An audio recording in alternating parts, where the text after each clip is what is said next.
Welcome to the Newsome MMA podcast sponsored by CBD Life UK. I'm your host as always, Newsome, and tonight I have a very familiar voice joining me once again. It's Kennedy, the Machine 2.0 Freeman. You know you're not far off being a co-host right now, don't you, Kennedy? Well, we've arranged to do this interview for some very apparent reasons, but for anybody that is unsure about this and has somehow managed to miss everything on social media, there was a lot of controversy in the dominant win against Floriani last week at Made for the Cage 27 Vendetta. But before we dive right into that, and again, for anybody who didn't know, your hip did pop out in round one of the last fight last weekend, and you were in a lot of pain to say the least. So, how are you feeling right now? Are you still in a little pain, or is it all eased off? No, I'm still in a lot of pain. I went for physio yesterday and they couldn't really do anything because it's just too swollen and still too sore to really have a look at. Right. Um, I've got hip dysplasia, so it popped out warming up backstage, but I managed to get it back in. But normally it's my dad who helps put it back in, but he was actually cornering one of our other fighters, so I was a bit like left on my own to do it, sort of thing.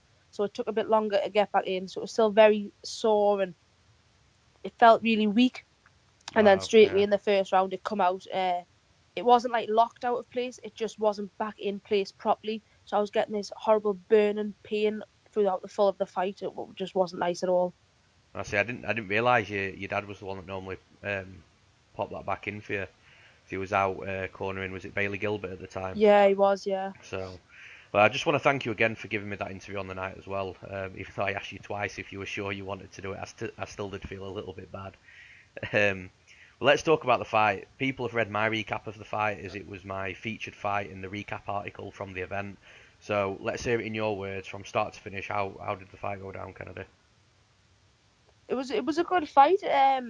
Obviously, I didn't perform how I would have liked to have performed because of my hip, but that's by the by. You just get on with how it goes. That was my problem, but it was good technical exchanges on the feet. She caught me with some punches. I caught her with some punches.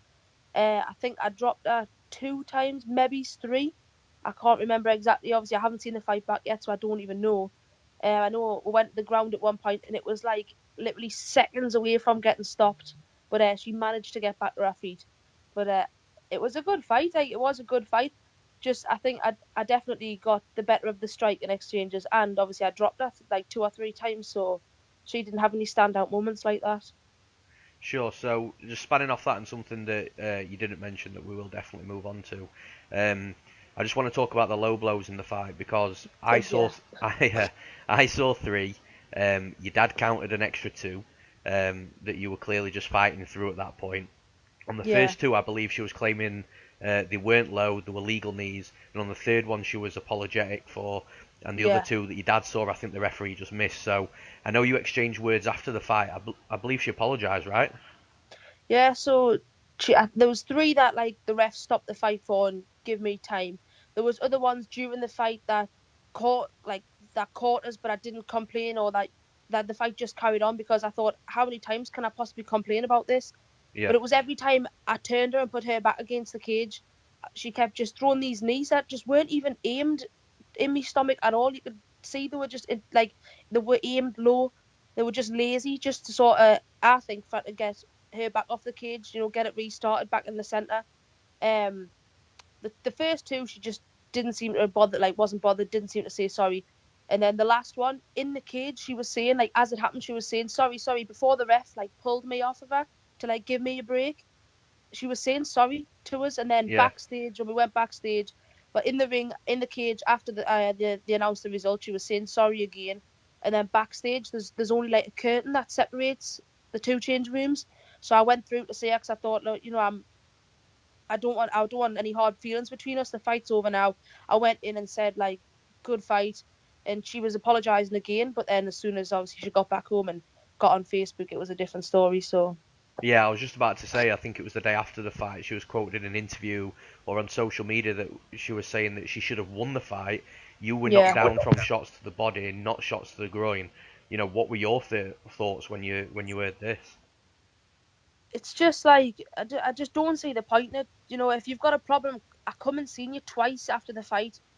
Say something to us then. Don't wait until you get back home and you get interviews and stuff like that, and then say that you should have won and that. there weren't low blows. And even the referee who was the ref of the fight on the night, he's actually put a post on Facebook himself saying that he heard her apologising to me for the knees in the cage. So like, because everyone was saying like nobody else heard that, but he did. So he even put a post on to say that he heard that, which was nice of him, because it makes me look bad, and that's not what I want. You know what I mean? I'm in there to fight, and that's the after the fight, I went and spoke to her off my own back. I went and said like, oh, I'm gonna go get a picture with her and see if she's all right. It was a good fight, and then she was nice to me face, but then as soon as she got home, she wasn't so nice.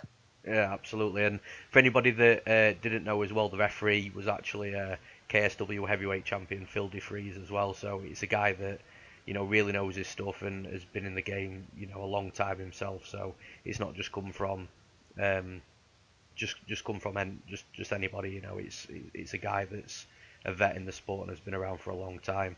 But the irony of all this is that, and please correct me if I'm wrong, didn't Hani's teammate come out on social media and congratulate you and also have a slight pop at Hani as well? Yeah, so I got a message, and I had a look, and yeah, it was one of our teammates basically just saying that I deserved the win. They must have watched the fight on live stream or whatever, because I know she has a big following, and yeah, someone who she trains with basically just said that I deserved the win and that I was the one that won the fight. So that was really nice to Yeah, have somebody message me like that. Just it makes us think that it's not just me that's like me and my fans that are saying that I should have won the fight. It's other people as well. So it was nice. for sure. And if that wasn't bad enough, there were then pictures as clear as day showing her knee planting square into your groin. For me, there's seriously like zero argument. Did it hit you did it hit you clean, or was it illegal? And another thing to mention as well is I was talking to your dad as well the day after, and he was saying something to me as well, which is so true. Why on earth would a fighter go down to feign an injury when they're clearly dominating the fight in every area? The whole thing's just madness, in my opinion. And you know, have you spoken to Hani since the events on social media, or is it just that's it, it's done, dusted, and moving on? Uh, I'm not even that bothered about it. Like, I think, to be honest, like my friends and family are more annoyed at it than what I am. I've got in there and I've done my job, but I replied on our social media, and so did a few of my friends and family, and we all got blocked off that, and all of our comments got removed. So we obviously weren't welcome there. Um, Interesting. yeah, we posted that picture and it got deleted. On her post, we posted the picture where she kneed us. It was clear as day that she was kneeing in the groin, and that got deleted as well. But like you said, exactly, I'm not gonna stop the fight and pretend I've been kneed when every time it was happening, I was in the dominant position.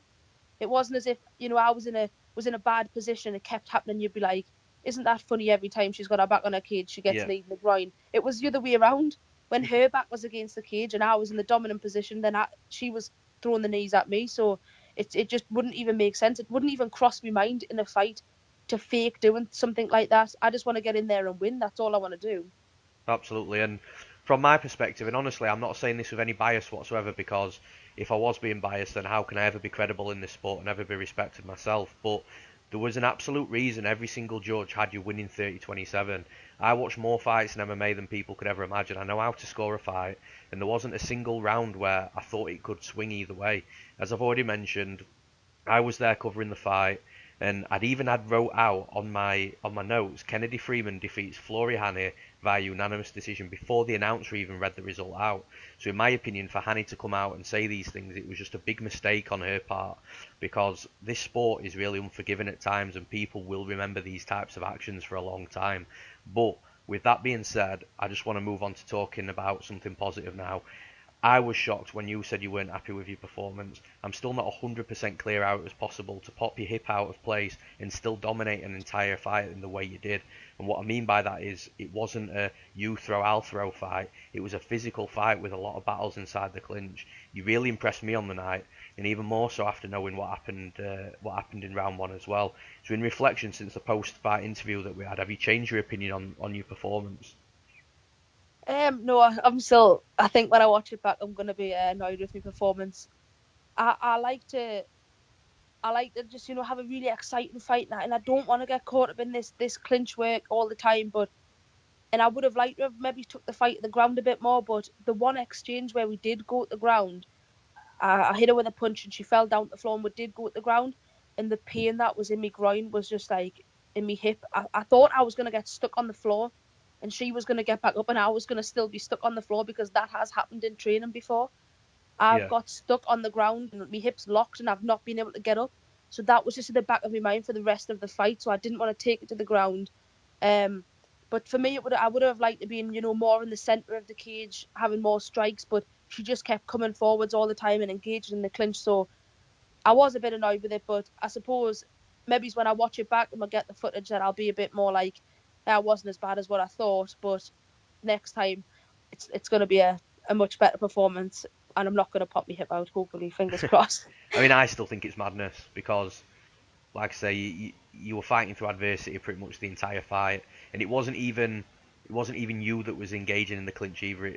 It was her engaging, and then you reversing her on the cage, then you controlling her. And I even saw, I think it was in round two, I think it was just before you dropped her as well, that I could sense that you wanted away from the cage and you wanted a scrap, you wanted to stand and bang. So honestly, it's in my opinion anyway, and obviously you're going to have your own thoughts on your own style of fighting and things like that. It was a dominant fight, Kennedy. You won clear as day and fighting through adversity the entire time as well. So your head should be held up high, and you put in Thank you an very much. absolutely Thanks. awesome performance. So I know you're planning on resting up a little and having a very deserved holiday with your friends.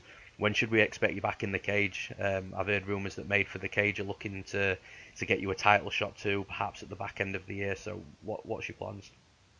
Yeah, I'm going on holiday with my friends. I'm going to have a little bit of time off because I've done 2 fights in 6 months. I've been in like a 6 month long fight camp. I'll still be training, and sometimes it's good to have a bit of time off, to learn new things. When you're just fighting all the time, you're not really focusing on learning. You're just, Sure. drilling your sparring and stuff really hard. So I'm just gonna learn. And then I've got a holiday to Thailand in September. I'm going over there to train at Fairtex Gym, so that's gonna hopefully, I'm gonna learn a lot of stuff while I'm over there, new experiences and stuff. And then I think May for the Cage is November. I think it's 2 days before my 22nd birthday. So that would be nice to get a nice title shot on there just before my 22nd birthday. So that would be great. Absolutely. And that's all she wrote, Kennedy. As I always do, I'm going to give you the opportunity just to give you shout outs once again. So the floor is yours, Kennedy. Take it away. You always put us on the spot. Um, Obviously, thanks to my sponsors, who's Car Credit 365, Premier Nutrition, and Genetic Supplements. Thanks to everyone at my team. I just want to say a massive thank you to Dale Percival for putting this fight on. I've always wanted to be on Made for the Cage, and hopefully I get that title shot in November. And just thanks to my dad, my coach, my mum, and everyone from Team Machine. Thanks very much. Absolutely, and I just want to give Dale Percival a thank you as well for letting me go down and cover the event as well. It was an awesome event, and I had a really good time. From my side of things, if you're listening to this podcast on the Newsome MMA YouTube channel, it's also available on the Newsome MMA website too, along with so much additional content surrounding all aspects of MMA. It really does have something for everybody on the website, from betting advice to prediction videos and podcasts to specific content coming from the heavy duty fight management team as well. And I've also got the new edition of DraftKings content as well, so make sure you check that out for sure. Also check out my sponsor of Newsome MMA, which is CBD Life UK. You can access the offers from my sponsorship by clicking any of the banners on the Newsome MMA website, and you can also get 15% off by using promo code Newsome MMA. So once again, Kennedy, I just want to thank you for your time, taking the time out tonight to talk to me as well. I wish you the best. I hope you enjoy your holiday, and I look forward to seeing you back in the cage once again. Thank you very much. Thanks. Thank you. Bye.